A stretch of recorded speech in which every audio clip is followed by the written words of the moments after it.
In this second segment, we are steering into the questions every leader is asking. What does it take to lead an institution, not just into the future, but through it? Let us explore that. Dr. Tom, you have led digital learning strategy at UCF, a university with a strong blend of online and traditional programs. So let me begin here. What tension do you see between institutional stability and the disruptive nature of AI? Yeah, it's a great question. Institutions of higher education are typically very slow-moving and conservative organizations. They don't take change quickly. Usually we have a committee and we talk about change, and it could take actually years to get a new degree implemented at a public institution like mine, where faculty may talk about what we need to do, and then it goes to the undergraduate or graduate curriculum committee, and then it goes to the college, and then it goes to the Senate maybe, or to the provost for approval, and then our board of trustees, and then it goes to the state board of governors, and like it just takes time. And sometimes the things that we do happen on a semesterly cadence, and that it could take a year or more to get an initiative off the ground because of like, well, we got to do this in semester increments. It can be kind of frustrating for people like me that have a maybe more of a bias for action, to kind of like, let's go. And I think that has served higher education well. It's ensured quality, and it's ensured that we didn't go too far in one direction, chasing a fad or something. But on the other side, we are now, as you say in your question, are being confronted with artificial intelligence, which is developing on a daily basis, it feels like. And so how does an institution that's used to slow, measured change over like decades deal with something that's developing as quickly and as disruptively as AI? It is a tension. So how do we keep up with that and develop these strategies? I think we're going to have to first get a little bit out of our comfort zone and just not wait to see what's going to happen with AI, because if we wait, we'll never jump into that moving river. We'll just keep waiting for it to stop, and the river never stops flowing. So we need to just jump in at some point and say, okay, we're gonna deal with the information that we have and the tools at our disposal and the resources that we have at this moment, and we're going to try to develop some mechanisms for adapting to future developments as they come up, whether that's forecasting what we think is going to happen in a little while, building in some flexibility so that maybe you don't license something for 5 years, you license it for a year so that you could change if it develops or no longer serves your needs in a shorter amount of time. Just develop some strategies that allow you to get started now, because I don't think you can wait.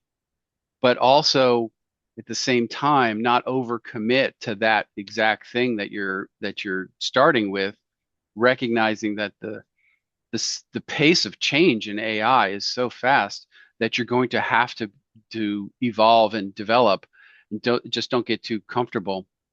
Somebody said this to me one time, that if you waited till you were ready to have kids, you would never have kids, because you don't really know. You're never ready. And AI is maybe similar. It's like if you wait till you're ready for AI, you're never going to be ready. So just jump in, do the best you can, get as much information as you can, talk to as many people as you can, make smart decisions, use data. But at the end of the day, you're going to learn along the way.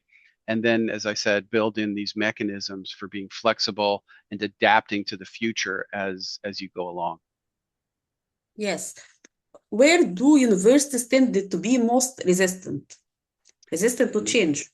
Yeah, well, it sounds like a cliche, but it's true. I do find that our faculty colleagues are the most resistant in many ways. They're in some pockets, though, they're also the most innovative and adaptive and adopting of it as well. So it's interesting. but there are factions of faculty who I think rightfully so have academic integrity concerns. Are students going to use this to cheat? And they want to ensure the rigor and integrity of their courses, and that's a good thing. But I think just saying no AI is evil is too broad a brush to paint that this tool with. And and if that's your resistance, then I don't think that's going to serve you well in the long run. I think there are ways to address these concerns and mitigate things like academic integrity and cheating and plagiarism and all of that without, as they say, throwing the baby out with the bathwater. You don't have to completely ban AI to address some of these academic integrity concerns. In many cases, it's an education. It's part of the educational process of teaching students about what's expected of them, what's permitted, what's not permitted, how they can use the tools in an ethical way to enhance their education, enhance their ability to be a good candidate for when they enter the workforce without just being a complete denier of the benefits that are also inherent in AI. I do see people in the in the general public that are often just very resistant to AI. Um, I have a hobby where I write fiction. I write novels on the side, and that world is very resistant to online learning. And they Yes. just, or I'm sorry, online to AI. They see AI as a complete threat, as a betrayal, and in fairness, it is being used in very unethical ways in the publishing world. People generating whole books that are terrible in AI and uploading 100 a day to Amazon or something in these just terrible AI generated books.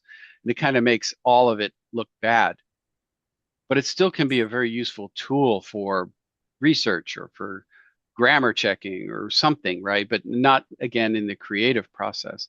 And I think faculty need to come along and not just have a knee-jerk reflexive response of it's bad, but okay, what are my concerns about it? Let's address those concerns. But then how can I use it for these other things that it actually could be very helpful for? Okay, taking that further, looking ahead a bit through both an institutional and systematic lens, 5 to 10 years, what will distinguish universities that truly thrive in the AI era from those that merely adopt tools?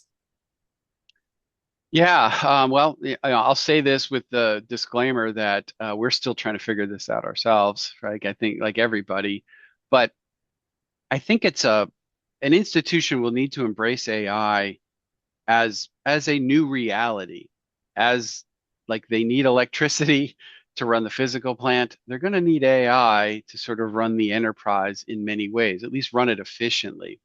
Um, kind of harkening back to the last question, you can't just knee jerk reflexively, refuse to use it and resist AI because of academic integrity and plagiarism concerns. So we've already talked about that. You can't do that.